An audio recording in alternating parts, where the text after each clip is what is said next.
സൂര്യനുണ്ട്. Shri Jayasuryan, BJP. കേരളത്തിൽ ഗംഭീരമായ ഓഫീസൊക്കെ നിർമ്മിച്ചിരുന്നു, LED സ്ക്രീനും ഒരുപാട് റൂമുകളൊക്കെ. അപ്പോൾ അതിൽ MLA-മാർ എവിടെ ആരൊക്കെ താമസിക്കുമെന്നൊരു കൺഫ്യൂഷൻ ഉണ്ടായിരുന്നു. ഇപ്പോൾ 3 കാറുകൾ മുമ്പിൽ നിരത്തിയിട്ടിരിക്കുന്ന AI ചിത്രങ്ങളൊക്കെ വന്നു തുടങ്ങി. ഹാപ്പി അല്ലേ? ഒരു കാര്യം കൂടി, അഡ്വക്കേറ്റ് ജയസൂര്യനൊക്കെ കഴിഞ്ഞ എത്രയോ വർഷങ്ങളായി, എത്രയോ തെരഞ്ഞെടുപ്പുകളിലായി, തെരഞ്ഞെടുപ്പ് ദിവസം അല്പം ബുദ്ധിമുട്ടോടെ ആയിരിക്കും എന്നും ഇതുപോലെ നമ്മുടെ ചോദ്യം സന്തോഷത്തോടെ വന്നിരിക്കാനുള്ള അവസരം ഇതുവരെ കിട്ടിയിട്ടില്ല. ഇത്ര അഭിമാനത്തോടെ ഇത്ര സന്തോഷത്തോടെ വരുന്നത് ഒരുപക്ഷെ ആദ്യമായിട്ടാണ് അല്ലേ? തീർച്ചയായിട്ടും അതെ. കാരണം കേരളത്തിൻ്റെ ഈ ബൈപോളാർ പൊളിറ്റിക്സ് മാറിത്തുടങ്ങിയിരിക്കുന്നു എന്നുള്ള ആശ്വാസകരമായ ഒരു അന്തരീക്ഷത്തിൽ ആത്മവിശ്വാസത്തോടു കൂടി തന്നെ മലയാളിക്കും BJP-ക്കാർക്കും സന്തോഷിക്കാം.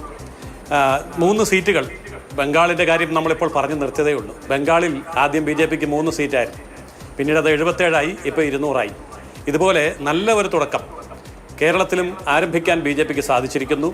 അതിൽ 2 പേര് മുൻ കേന്ദ്രമന്ത്രിമാരാണ്. ഒരാൾ ഗോപകുമാർ, വളരെ സീനിയറായിട്ടുള്ള പരിണിതപ്രജ്ഞനായിട്ടുള്ള വ്യക്തിയാണ്, പൊതുപ്രവർത്തകനാണ്. എന്തുകൊണ്ടും നിയമസഭയിലേക്ക് അയക്കാൻ കഴിയുന്ന, അതായത് ക്രിയാത്മക പ്രതിപക്ഷമായി പ്രവർത്തിക്കാൻ കഴിയുന്ന നല്ല ഒരു ടീമിനെയാണ് കേരള നിയമസഭയിലേക്ക് BJP അയക്കുന്നത്. അതിനുവേണ്ടി ജനങ്ങൾ തിരഞ്ഞെടുത്തതും അങ്ങനെയാണ്.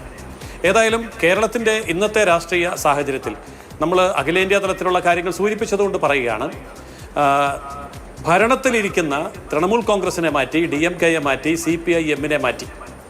അതേപോലെ തന്നെ അസമിലും പുതുച്ചേരിയിലും ഭരണത്തിലിരിക്കുന്ന ആ BJP-ക്ക് അവിടെ തുടരാനുള്ള അനുവാദം ജനങ്ങൾ കൊടുത്തു.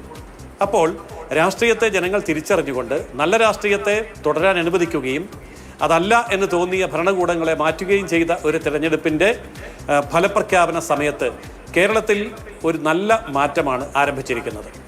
ചെറിയ തുടക്കമാണ് BJP-യുടേത് എങ്കിൽ പോലും ഞങ്ങൾ ഈ പാലിൽ തൈര് ചേർക്കുന്നത് പോലെ ആയിരിക്കും ഇതിൻ്റെ ഫലം. അല്പം തൈര് ചേർത്താൽ മതി, കുറച്ച് കഴിയുമ്പം മൊത്തം തൈരായി മാറും. അതുകൊണ്ട് കേരളത്തിൻ്റെ ഭാവിയെക്കുറിച്ച് വളരെ നല്ല പ്രതീക്ഷകളാണ് നമുക്കുള്ളത്. ഇതൊക്കെ മനസ്സിലാക്കിക്കൊണ്ടുള്ള ഒരു ഭരണം കേരളത്തിൽ കോൺഗ്രസിന് അല്ലെങ്കിൽ അവരുടെ മുന്നണിക്ക് കാഴ്ചവെക്കാൻ സാധിക്കട്ടെ എന്ന് ആത്മാർത്ഥമായിട്ട് ആശംസിക്കുകയാണ്. കാരണം